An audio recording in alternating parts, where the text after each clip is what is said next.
Memory gland, milk production, क्योंकि female has to make milk for the child, तो ये किसका काम है? ईस्ट्रोजन। प्रोजेस्टेरोन प्रेगनेंसी हार्मोन है, वो हमारे यूट्रस को स्ट्रांग बनाता है ताकि वहां पे जब एम्ब्रियो डेवलप हो रहा है तो वो प्रॉपरली उसको अटैच रहे, उसमें से उसको अच्छे से फूड जाए। फिर मेमोरी ग्लैंड ब्रेस्ट को मैसेज देता है कि मिल्क प्रोड्यूस करो। फिर इट ऑल्सो हेल्प्स कि यूट्रस पूरे 280 डेज मतलब 9 मंथ तक वो बेबी को सपोर्ट कर पाए, करेक्ट, और कोई मेंस्ट्रुअल साइकिल नहीं होनी चाहिए। So it keeps the uterus thick, correct, prepare the uterus for ovum, correct, develops mammary glands during pregnancy and रुकाता है यूट्रस ड्यूरिंग प्रेगनेंसी। कॉन्ट्रैक्ट नहीं होना चाहिए, क्योंकि जब यूट्रस कॉन्ट्रैक्ट होगा तो बेबी डिलीवर हो जाएगा, वो एंड ऑफ प्रेगनेंसी में कॉन्ट्रैक्ट। ठीक है क्लास? तो ओवरी के कितने हार्मोन पढ़ रहे हैं हम? 2। Estrogen, progesterone. एक जो फीमेल फीचर्स देता है, एग बनाने में हेल्प करता है, ओके, ओवरी को डेवलप करता है। दूसरा जो प्रेगनेंसी में हेल्प करता है, मेनली यूट्रस को होल्ड करके रखता है, उसको स्ट्रांग बनाता है, उसके वॉल्स को थिक करता है। Is that clear? Yes, gonads.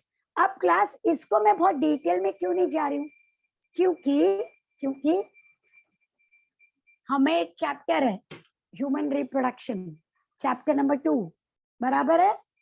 उसमें बहुत डिटेल में, उसमें बहुत ज्यादा डिटेल में, ठीक है, तो वहां पे वो रिपीट होने ही वाला है, तो वहां पे डायग्राम भी रहेगा ओवरी का, तो तब हम उसको आराम से कर लेंगे। Is that clear? वो चैप्टर करने के बाद एक्चुअली वो चैप्टर हो गया था, तो यहाँ पे ये करने की जरूरत भी नहीं थी। ओके, अब ये देखिए, प्रेगनेंसी में बेबी डेवलप हो गया, यस, अब उसको हमें बाहर भेजना है, तो हार्मोन देखिए, relaxin. Do you agree, baby को अगर मदर के बॉडी से बाहर डिलीवर करना है तो हमको यूट्राइन एरिया, पेल्विक एरिया की बोन्स और मसल्स को रिलैक्स करना पड़ेगा, यस, ताकि वो बेबी आराम से बॉर्न हो जाए। ये देखिए, ये यूट्रस, ठीक है, वेट,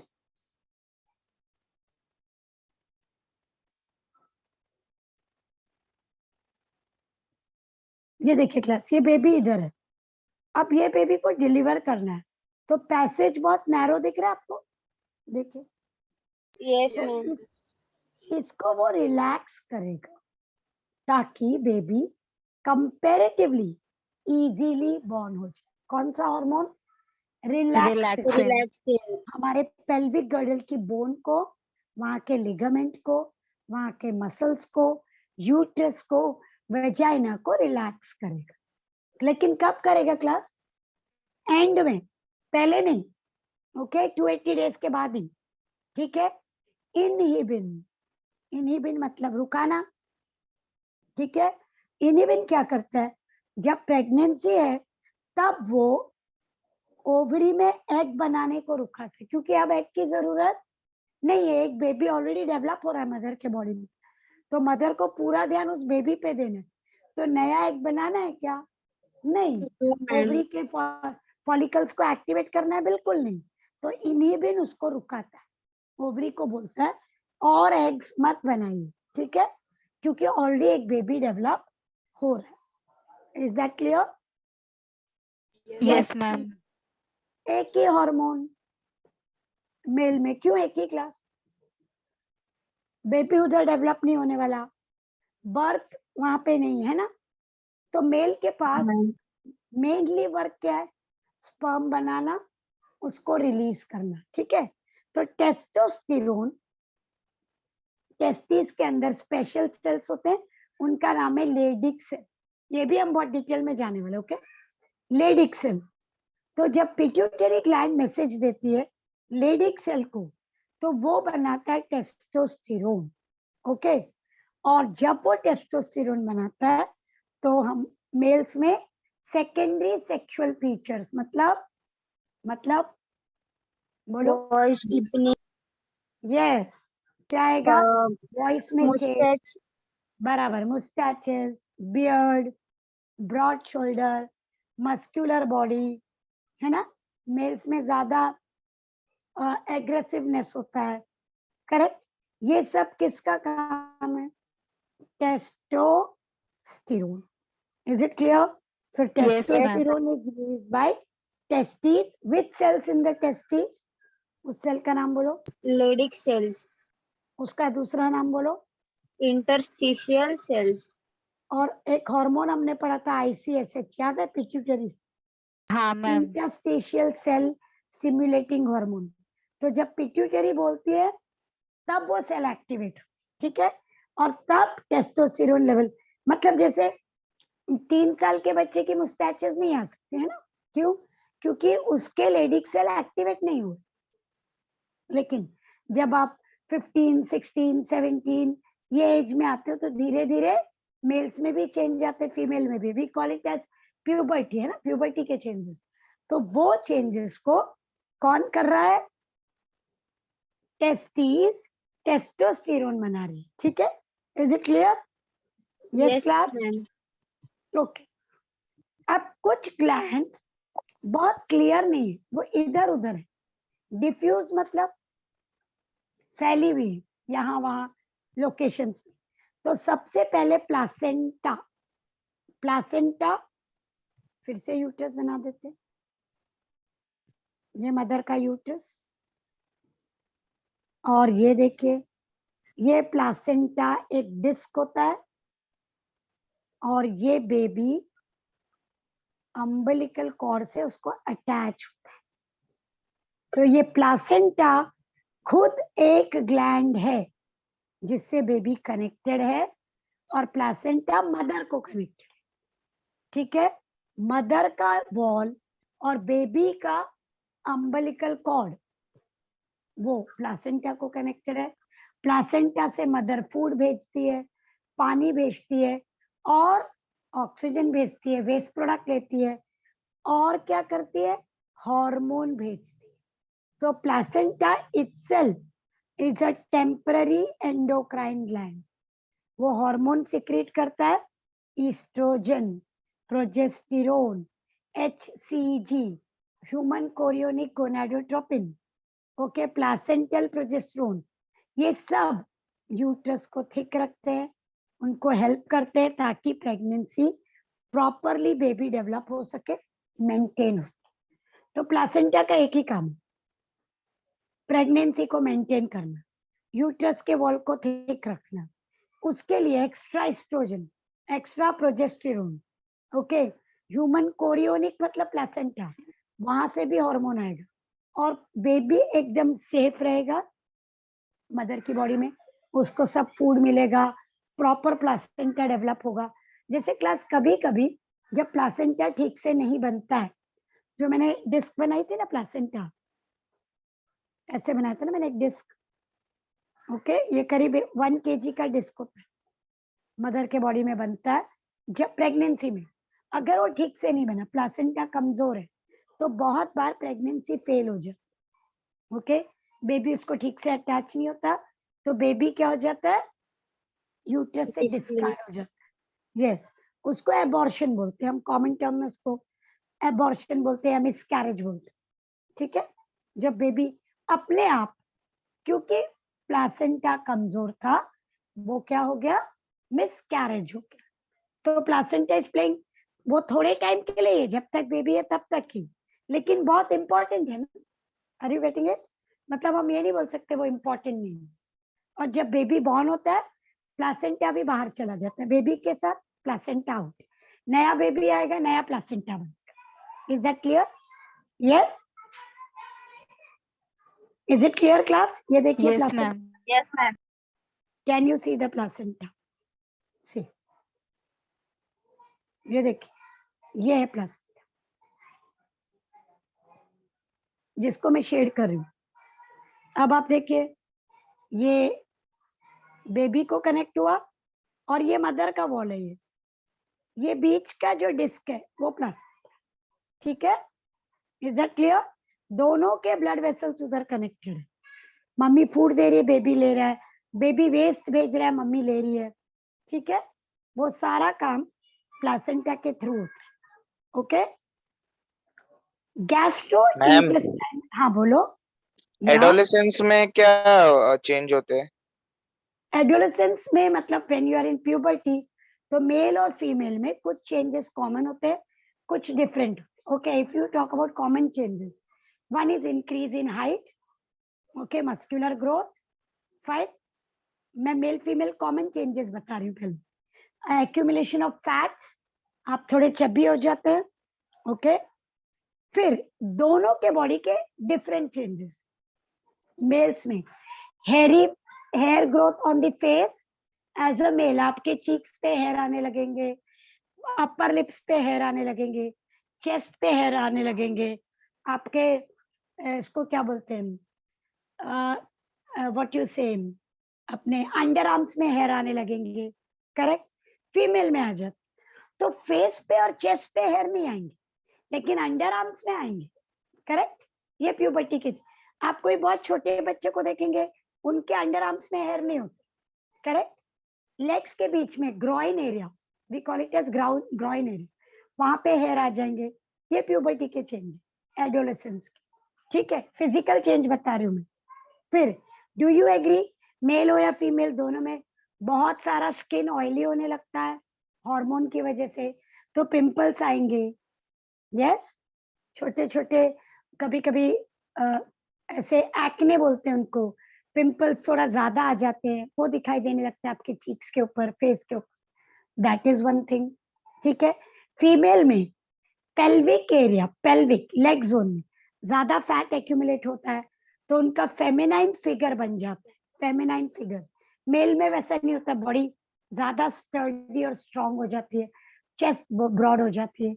मेल में वॉइस चेंज होगा, वॉइस एकदम मेल जैसी हो जाती है। Are you getting the. Male में मस्कुलर डेवलपमेंट आ सकता है ज्यादा, जो टिपिकल बाइसेप ट्राइसेप्स है, नॉर्मल जो होते हैं वो। फीमेल में बाइसेप ट्राइसेप डेवलप नहीं होता। फीमेल में ब्रेस्ट डेवलपमेंट, मेमोरी ग्लैंड्स की ग्रोथ होगी। So these are all the changes in adolescence. Physical change, mental, social, emotional, बहुत सारे चेंज है, ओके। मतलब आपके थिंकिंग का प्रोसेस चेंज होगा, आपका अंडरस्टैंडिंग चेंज होगा, आप में आइडेंटिटी डेवलप होगी, you will start identifying yourself as a person. Otherwise आपकी identity in childhood is always connected to your parent ना, आप इनके बेटे हो या बेटी हो, ये आइडेंटिटी, ठीक है। जब आप बड़े होते हैं तो क्या होता है, आपकी एक अपनी आइडेंटिटी डेवलप होने लगती, isn't it.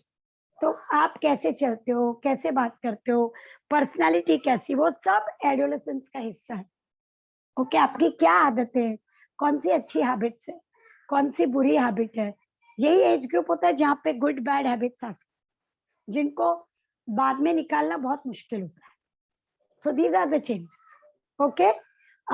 This will be repeated in reproduction. और एक चैप्टर है हेल्थ एंड डिजीज, ओके। आपको एक चैप्टर है हेल्थ एंड डिजीज, उसमें भी है ये बहुत डिटेल, ठीक है, fine. Yes, ma'am. Basic clear है, ओके।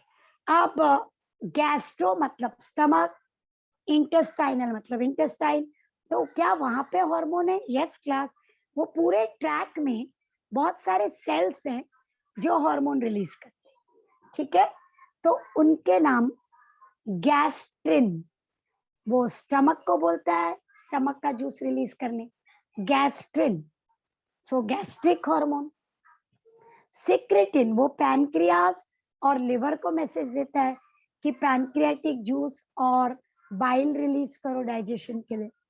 सीसीके, कॉलिसिस्टोकाइनिन, कॉलिसिस्टोकाइनिन, वो पैनक्रियास को बोलता है एंजाइम रिलीज करो, और गॉल ब्लैडर को बोलता है बाइल रिलीज करो,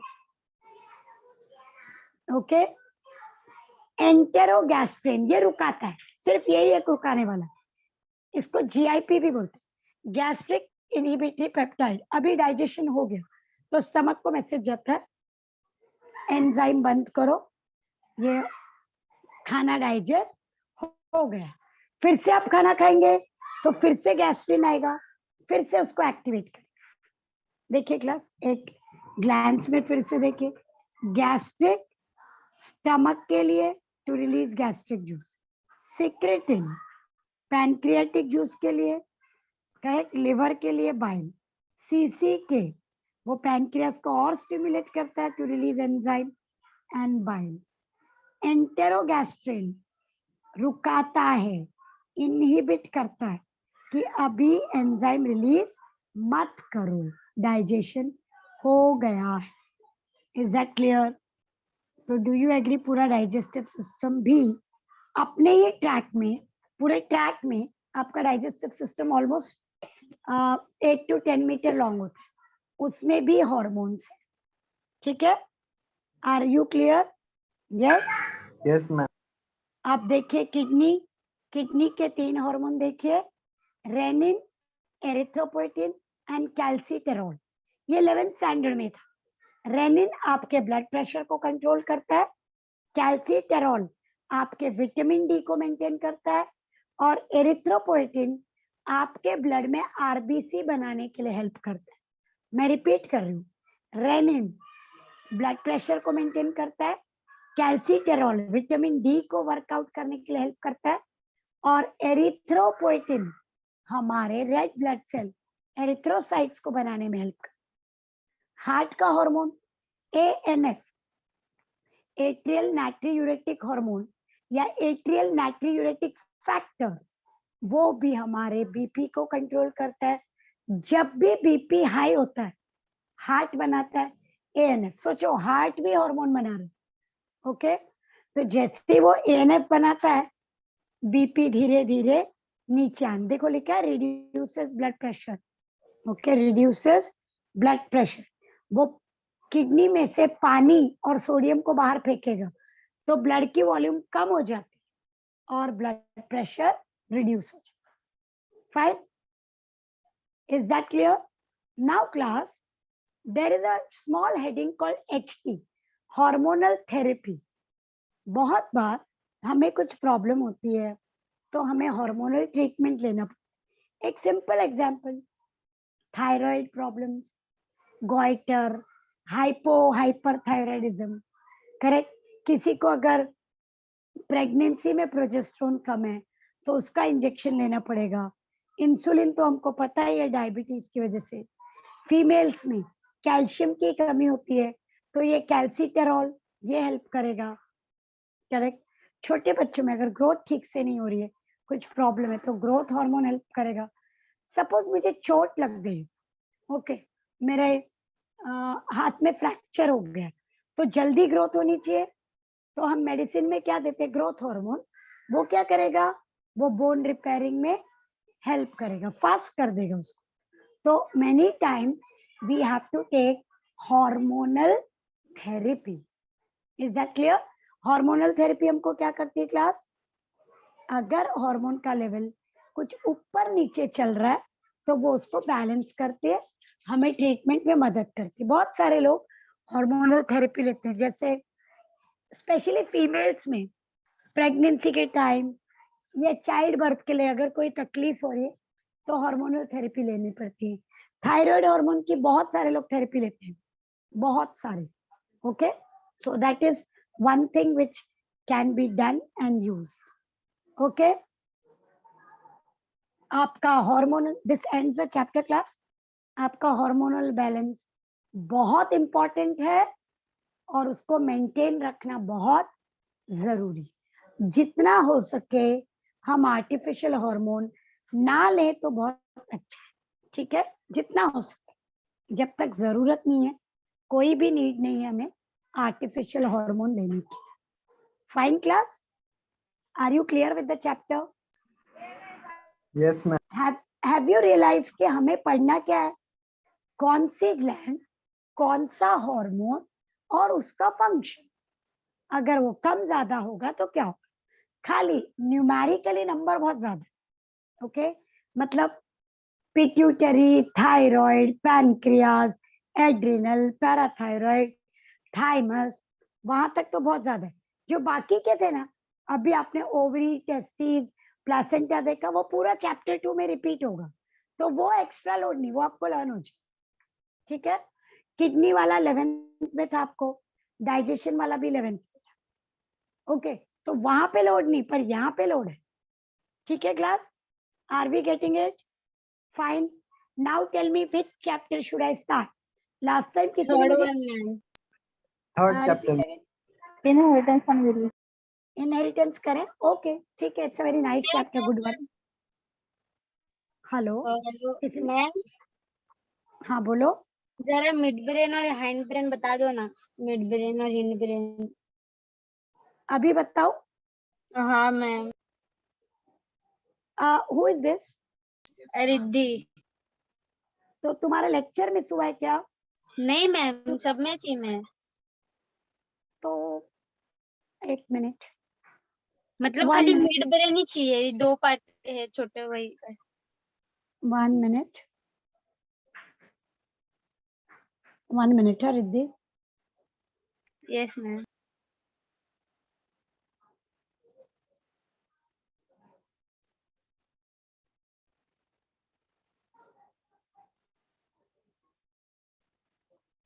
मिड ब्रेन एक बहुत छोटा सा पार्ट है और ज्यादातर आता नहीं, मतलब बोर्ड का फेवरेट, ठीक है। 1 मिनट,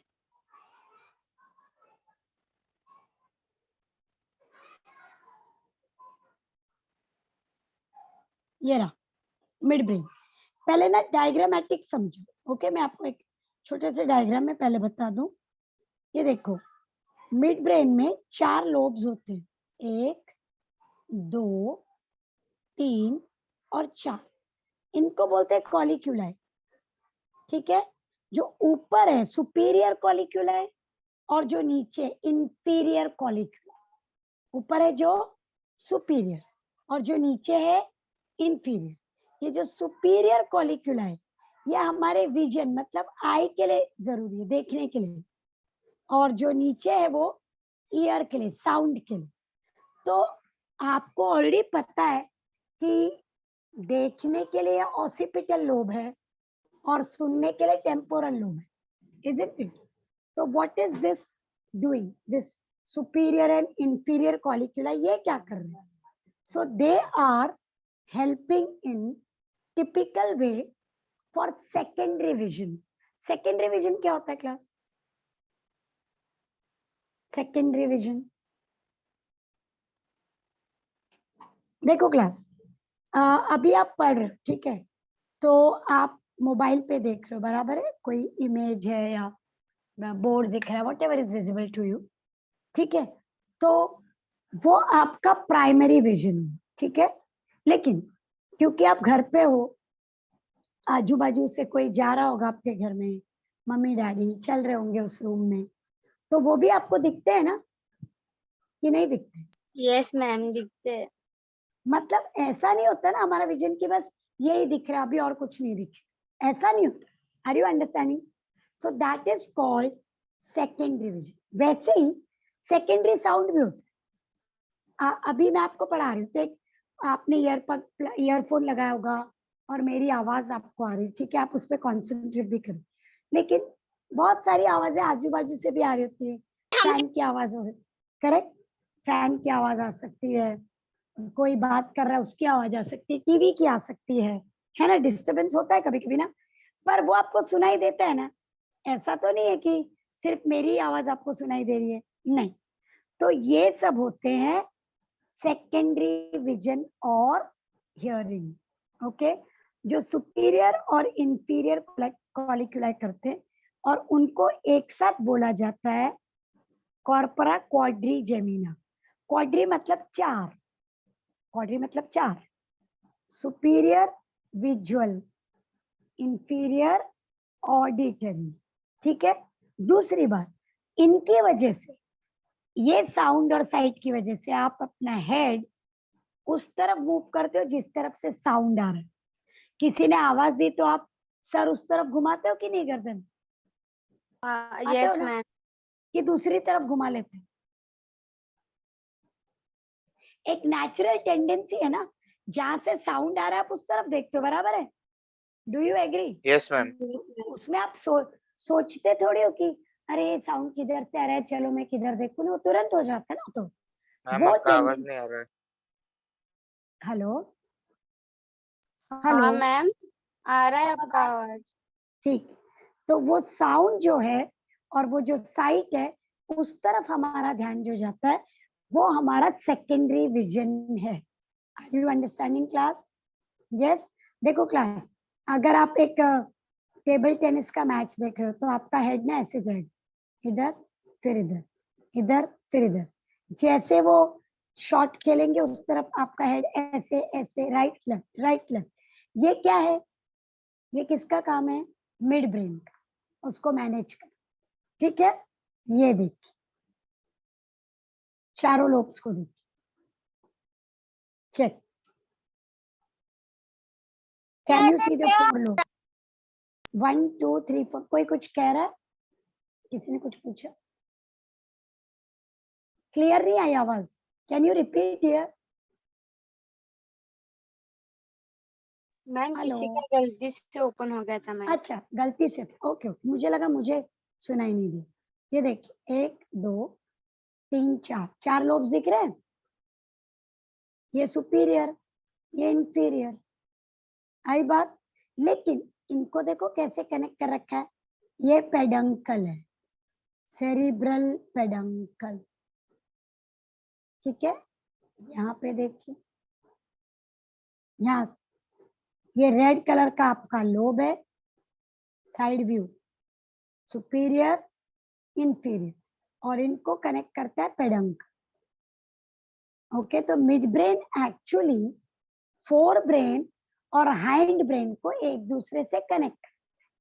फोर ब्रेन और हाइंड ब्रेन, ये बीच में है ना मिड ब्रेन। ठीक है, तो ये फोर ब्रेन ऊपर, इसके ऊपर है, और ये नीचे हाइंड ब्रेन, उसके बीच में ये पेडंकल्स काम करते हैं, वो उसको कनेक्ट करते हैं। Okay, is that clear? Just look at the zone.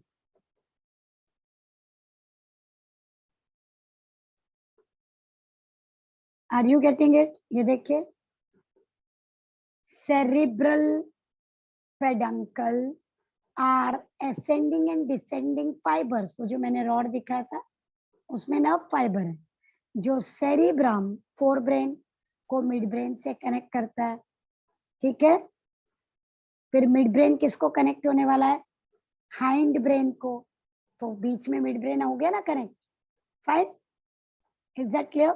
Yes अब ये जो मैम। 4 लोब्स हैं, उनके बीच में रेड न्यूक्लियस होता है, एक छोटा सा रेड न्यूक्लियस। वो रेड न्यूक्लियस हमारे मसल्स के टोन, मसल के पोस्चर, उनको मेंटेन करता है। मसल टोन एंड पोस्चर मतलब जैसे भी आपके मसल्स अब है, ओके, और मेरे जैसे हैं, उसमें फर्क है, क्योंकि आप बहुत यंग हो। करेक्ट, मैं आपसे बहुत हायर हूँ एज में, तो क्या होगा, आपके और मेरे मसल्स टोन में डिफरेंस आएगा। एक छोटे बच्चे के मसल्स देखेंगे तो अलग रहेंगे, बहुत ओल्ड, बहुत ही ओल्ड कोई होगा तो अलग रहेंगे। So it helps in controlling posture and muscle tone, modifying the motor activities. मतलब डू यू एग्री? एक ओल्ड बंदा थोड़ा थोड़ा धीरे धीरे चलेगा, थोड़ा थोड़ा पैर उसके डगमगाएंगे, और आप लोग कॉन्फिडेंटली चलोगे। एक छोटा, एकदम ही छोटा बेबी है, वो धीरे धीरे चलना सीखता है, बाद में फिर कॉन्फिडेंट हो जाए। All that is because of the red nucleus. ठीक है, are we getting it all of you? Yes ma'am. Yes, all of you. Yes ma'am. ये देखिए क्लास, ये आपका मिड ब्रेन, एक बाउंड्री बना रही हूँ मैं। ये इधर जो डक्ट है वो, ये कॉलिक्यूला है, ये मिड ब्रेन का जोन, सुपीरियर इंफीरियर, और ये डक्ट जो कनेक्ट करेगा उसको। डक्ट मतलब वो पूरा nerve fibre, it is nothing but a nerve fibre. Is it clear? Yes. अब हाइंड ब्रेन देखिए, ये पॉन्स, ये सेरिबेलम और ये मेड्यूला। सेरिबेलम बॉडी बैलेंस और बॉडी पोस्चर के लिए। आप अगर ठीक से चलते हो, सीधा चलते हो, आपका सेरिब्रम वैसा है, ठीक है। अगर आप अच्छा डांस करते हो तो आपका सेरिबेलम उसको हेल्प कर रहा है।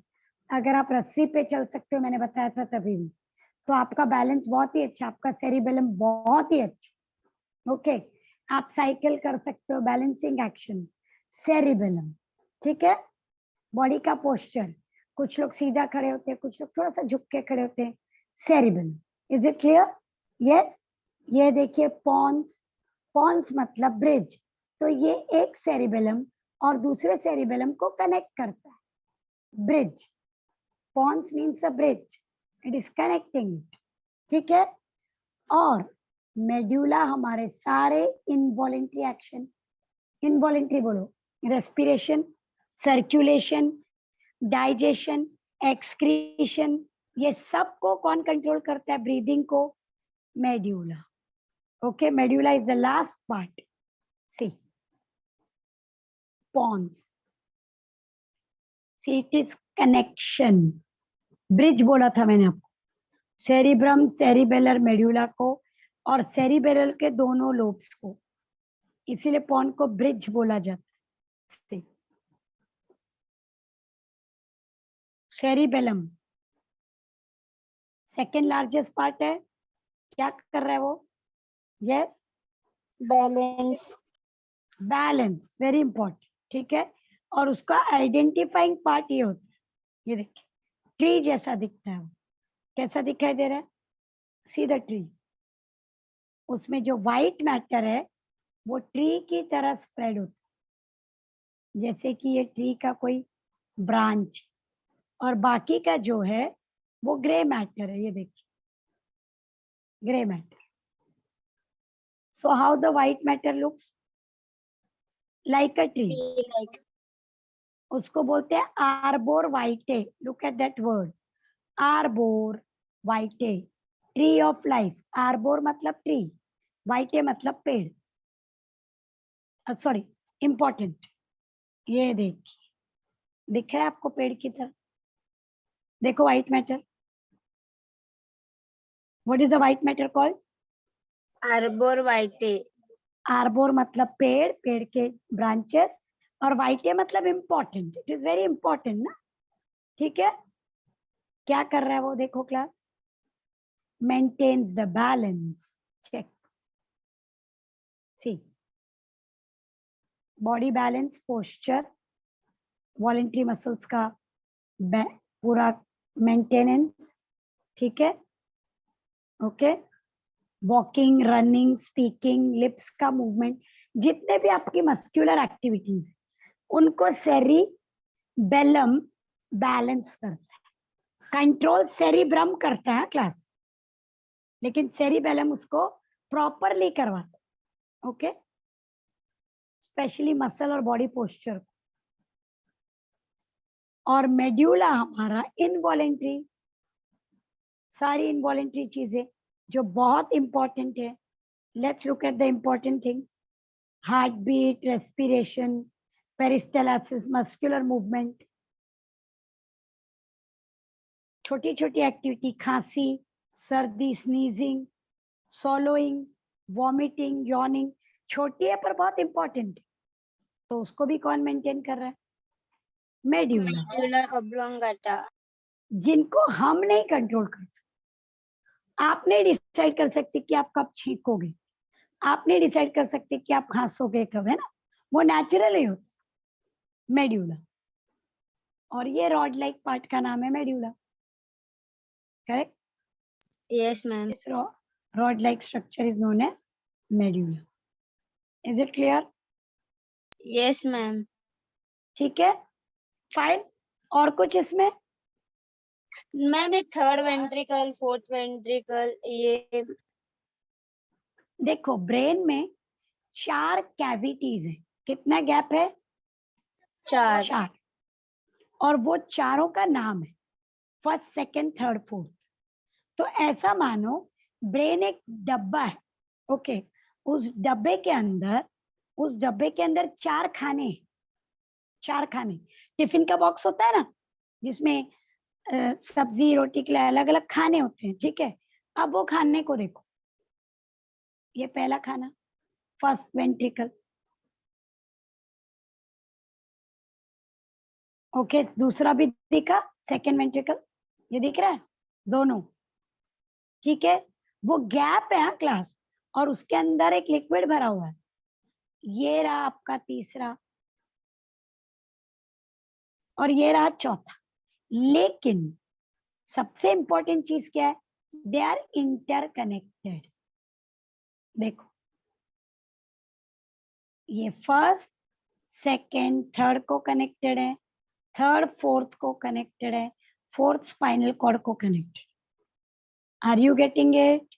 Yes, ध्यान से ma'am. देखो, मतलब जो ब्रेन के बीच में गैप है, जो कैविटी है, उसके अंदर सेरिब्रोस्पाइनल फ्लूइड है, और वो कैविटीज एक दूसरे को कनेक्टेड है। ये देखिए, ओके, ये दो वेंट्रिकल हो गए, ठीक है। यहाँ पे तीसरा वेंट्रिकल है, ठीक है। ये नीचे की तरफ आएंगे तो फोर्थ वेंट्रिकल है, पर वो कनेक्टेड है ना सब एक दूसरे, ठीक है। इट्स लाइक हाँ अ मैम। चैन, ओके। और उनके अंदर सेरिब्रोस्पाइनल फ्लूइड है। कौन सा फ्लूइड है? सेरिब्रोस सेरिब्रोस्पाइनल फ्लूइड, जो मतलब वेंट्रिकल्स के अंदर ना? बिल्कुल, और बाहर तो है ही, हमने बाहर तो बोला ही था ना। हाँ ये मैम। देखो, ये दो वेंट्रिकल, यस, ये तीसरा, ये चौथा। बट वो इतने दूर थोड़ी, अगर आप बहुत ध्यान से देख रहे हो तो वो कनेक्टेड है, देखो, करेक्ट। Yes ma'am. अब आपको तकलीफ किधर हो रही होगी, वेंट्रिकल्स के नाम है। फर्स्ट दो वेंट्रिकल को बोलते हैं पैरासील या लैटरल वेंट्रिकल, पैरासील या लैटरल। थर्ड को बोलते हैं डाइसील, और फोर्थ को बोलते हैं मेटासील। फर्स्ट दो को लैटरल वेंट्रिकल पैरासील, थर्ड को डाइसील, फोर्थ को मेटासील, ठीक है। यस और ये मैम। जो फर्स्ट टू तीसरे से कनेक्टेड हैं, वो जो कनेक्शन है बीच में, उस गैप को बोलते हैं फोरामेन ऑफ मॉनरो। और थर्ड और फोर्थ का जो कनेक्शन है उसको आइटर बोलते हैं, एक्विडक्ट ऑफ आइटर। ये एमसीक्यू में जाता है, that goes in MCQ. Ma'am iter क्या करता है? गैप है, कुछ नहीं, it's a gap, I will just show you. उसका कुछ फंक्शन नहीं है मतलब? ये फोर्थ और थर्ड के बीच में जो कनेक्टिंग कैनाल है, दिख रहा है ये ब्लैक, वो हाँ आइटर है, मैम। उस गैप का नाम आइटर, ठीक है। जैसे हम बोलते हैं ना फर्स्ट रूम, आपका क्लासरूम दूसरे क्लासरूम के बीच में एक पैसेज है, वो पैसेज, ओके, वो गैप है बीच में, जिसमें से सीएसएफ फ्लो होता है। सारे वेंट्रिकल्स कनेक्टेड है एक दूसरे से, okay. Yes are you ma'am. Understand? एक मिनट, देखो, first ventricle second ventricle connected है थर्ड वेंट्रिकल से, थर्ड कनेक्टेड है फोर्थ वेंट्रिकल से, ठीक है। अब ये जो कनेक्शंस, ये जो गैप है जिससे फर्स्ट और थर्ड कनेक्ट होते हैं, ये गैप, ये है फोरामेन ऑफ मॉनरो। और थर्ड और फोर्थ जिससे कनेक्ट होते हैं वो एक्विडक्ट, उसका नाम है एक्विडक्ट या तो आइटर, ठीक है। Are we getting that? Yes ma'am. Question आया इस पे तो आता है वेंट्रिकल्स ऑफ ब्रेन। आप मुझे एक बताओ, फर्स्ट दोनों वेंट्रिकल किधर है, किधर है? Forebrain. यस, लेकिन to be very precise, cerebrum, ठीक है। थर्ड किधर है? Diencephalon. यस, इसीलिए उसका नाम डाइसियल रखा है, वेरी गुड। फोर्थ किधर है?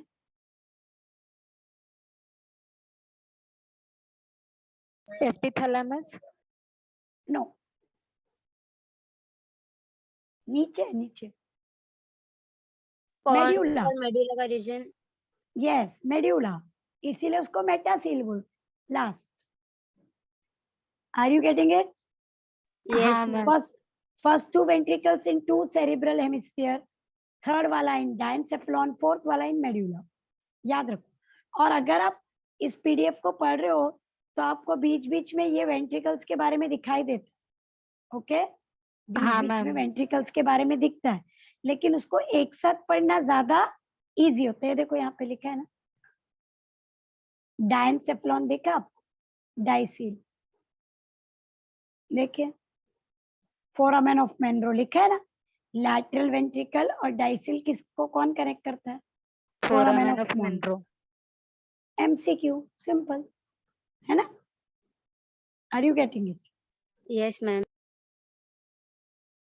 Very clear? Yes, ma'am. Ventricle clear है?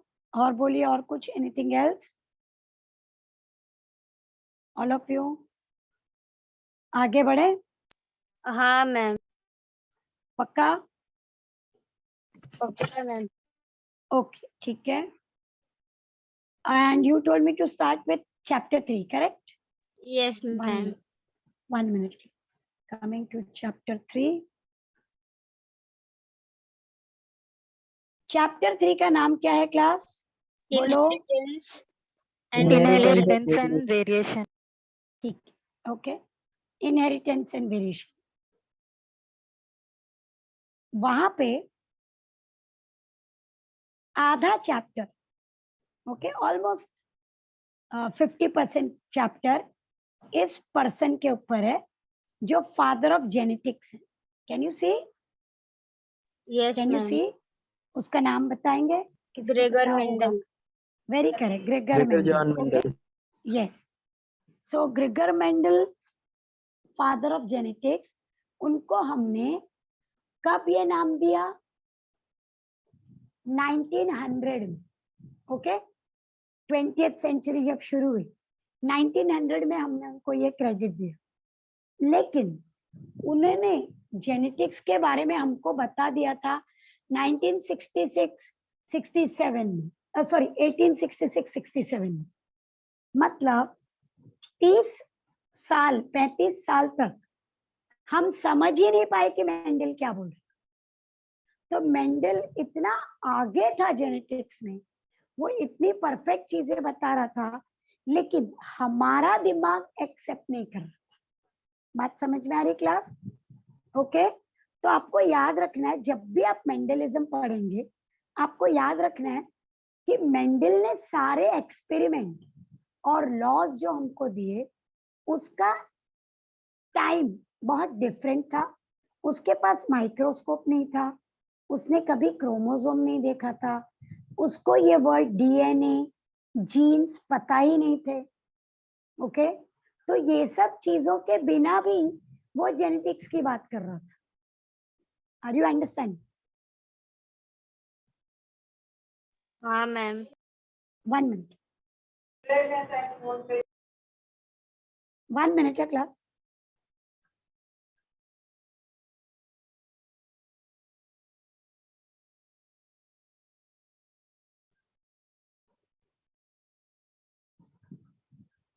वन मिनट है क्लास।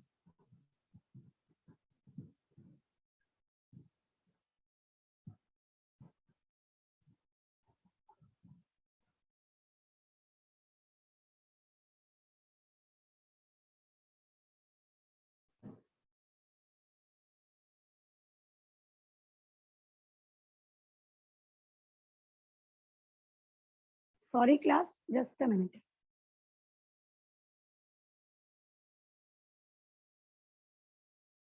ओके क्लास, तो हमें जब भी आप मेंडलिज्म पढ़ेंगे आपको याद रखना है कि मेंडल बहुत ही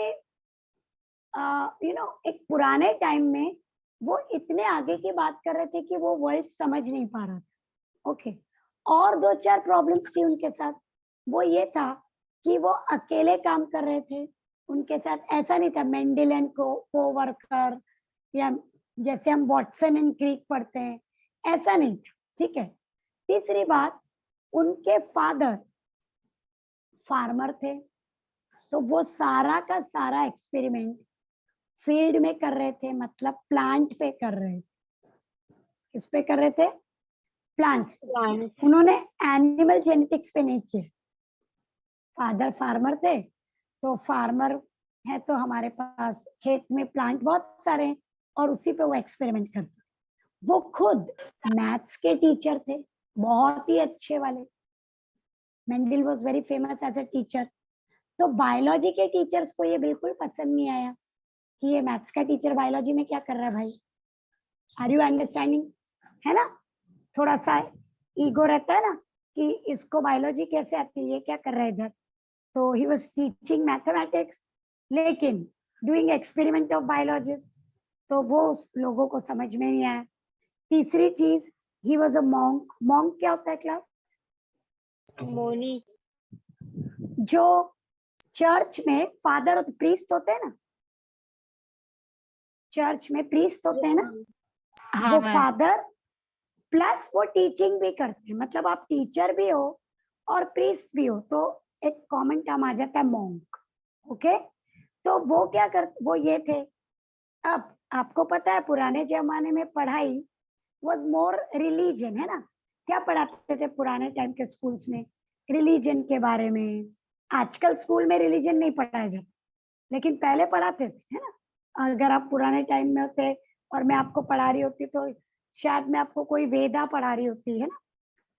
आयुर्वेद, यजुर्वेद, ऋग्वेद, ऐसा कुछ। या क्रिश्चियन उसमें होते तो हम चर्च में कुछ बाइबल की चीजें पढ़ रहे होते, करेक्ट? तो ऐसा था।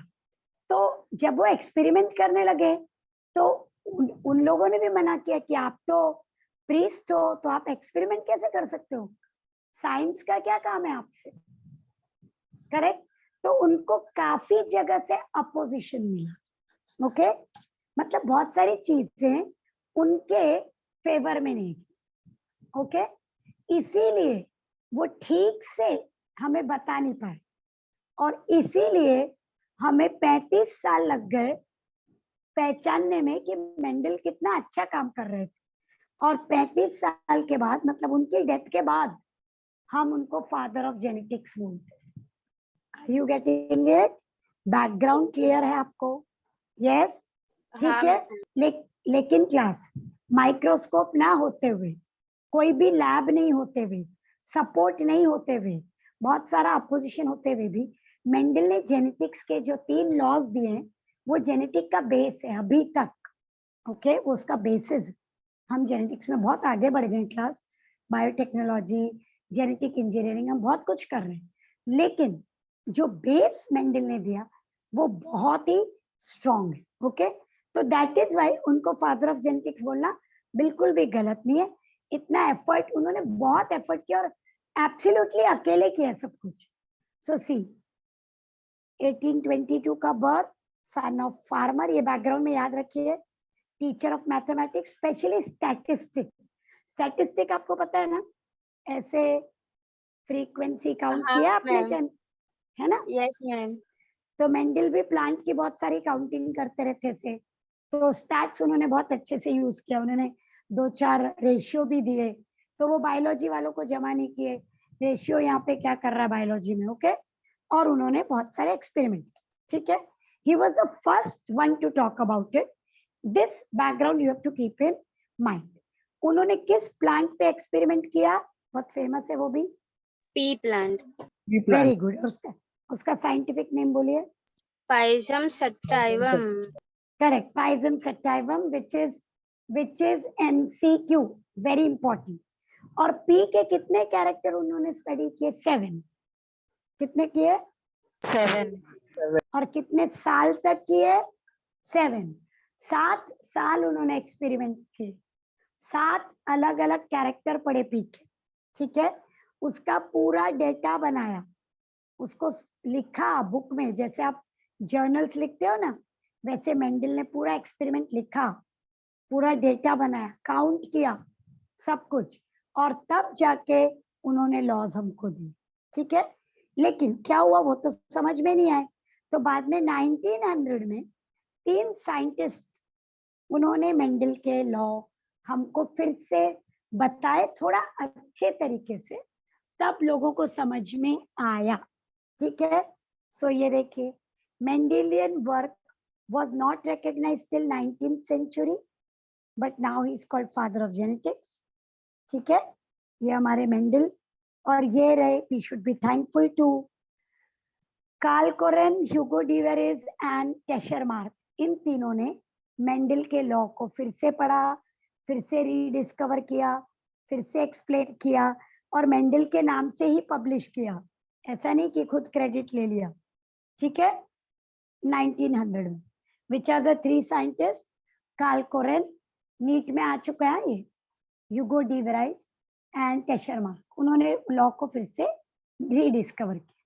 ठीक है, सो उनका क्रेडिट, ये 1866 में मेंडल ने अपना लॉ पब्लिश किया था.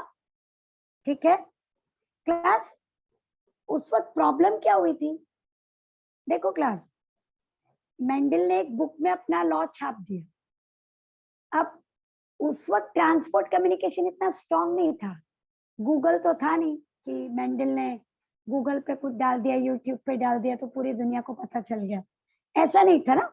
तो वो बुक कब कोई पढ़ेगा? जब पढ़ेगा तब पढ़ेगा, तो तब पहुंचेगी. फिर उसको, उसमें कोई एरर कोई बताएगा तो जब मेंडल को पता चलेगा. मतलब transport communication was slow, that was not a help. Correct, there was no media helping him. सिर्फ उसकी एक जर्नल में एक पब्लिकेशन आ गया. ओके, और मेंडल के इसमें और एक इम्पोर्टेंट चीज है. Do you know Darwin? हाँ मैम. हाँ मैम. Who is Darwin? कोई कुछ थोड़ा सा बताएगा? थोड़ा सा. नेचुरल सिलेक्शन पे थियोरी था उनका. तो he is father of, Darwin is father of, evolution. नहीं, very correct, evolution, theory of natural selection. सही बोला आप. ठीक है, तो क्या हुआ पता है, ये डार्विन की एवोल्यूशन की थ्योरी और मेंडल के लॉ एक ही टाइम पीरियड में आए. तो लोगों को ना एवोल्यूशन समझ में आ गया, और डार्विन सुपर हिट हो गया और मेंडल सुपर फ्लॉप हो गया. समझ में ही नहीं आया. तो वो सिमिलर टाइम जोन में विद इन दो 7 to 10 years में दोनों थियरीज आई. मेंडलिज्म लोग समझते रह गए, उनको समझ में ही नहीं आया, और डार्विनिज्म एकदम बहुत अच्छे से समझ में आ गया. तो डार्विन, ऐसा होता है ना, एक 2 पिक्चर एक साथ रिलीज होती तो एक हिट हो जाती, एक फ्लॉप, वैसा कुछ हुआ. और दूसरी बात, मेंडल और डार्विन कभी एक दूसरे को मिले ही नहीं, तो वो भी एक दूसरे को कुछ समझा नहीं पाए अपनी थ्योरी. ऐसा था. ओके, और इस वजह से हम जेनेटिक्स में 35 साल पीछे हैं. अगर हम तब समझ गए होते तो हम आगे होते ना अभी. समझे आप? ऐसी हाँ चीज. मैम. ठीक है, बट उनकी थियरी इज इम्पोर्टेंट. ठीक है class, so we are continuing next time. Fine, I am stopping here. In the next lecture, inheritance and variation. Okay class? Yeah. Yes ma'am. Ma'am. Thank you Bye मैम. class. ma'am. Yeah. Bye Take ma'am. great, Thank you ma'am. yeah, take great care Bye, of ma'am. Thank you. yourself. Bye bye. Bye, ma'am. Yeah, Bye ma'am. Thank you ma'am. bye bye.